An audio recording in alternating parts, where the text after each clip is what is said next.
अच्छा, अब तक के सबक से हमें पढ़ने से पता लगा कि जब सैलाब आ गया तो वहाँ जो मुतासरीन थे उस खित्ते में, पाकिस्तान का जो बड़ा खित्ता मुतासर हुआ था, वहाँ पर एक नॉन गवर्नमेंटल ऑर्गेनाइजेशंस ने काम किए, आए बहुत सी NGOs आई। उन्होंने क्या किया, they gave 50 hands with feed for 3 month. उन्होंने 50 मुर्गियाँ भी दी और इतनी फीड भी दी, उन 3 महीने के लिए उन मुर्गियों को आप खिलाएं।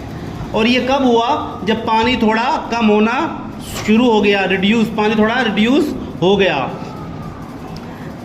अब हुआ क्या, 3 मंथ के बाद the hens were big enough to lay eggs. अब 3 मंथ में वो मुर्गियाँ इतनी बड़ी हो गई कि अंडे कम से कम दे सकती थी, अंडा देना उन्होंने शुरू कर दिया। हसीना सोल्ड एग्स। अब हसीना क्या करती थी, हसीना अंडों को बेचती थी। And she bought more feed, और नई फीड लेके आती थी, ज़्यादा फीड लेके आती थी मुर्गियों के लिए। एंड आल्सो मोर हैंड्स, और मज़ीद मुर्गियाँ लाई, यानी कि पहले 50 से उसने 100, 150, 200 उसने मुर्गियों का इजाफा करती गई, एक अपना खुद का बिजनेस बना लिया। She now owns a small poultry farm. वो इस हद तक इस काम को ले गई कि उसने खुद का अपना एक पोल्ट्री फार्म खोल लिया। एंड अर्न अराउंड, और इसने कितने कमाए, अब आपकी किताब लिख रही है कम से कम 30,000 ईच मंथ।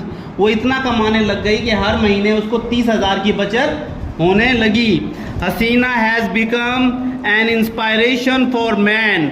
अब लोगों के लिए भी तो वो एक इंस्पायरेशन हो गई कि देखें, जब खातून काम कर सकती है तो हम तो आदमी, हम क्यों नहीं कर सकते।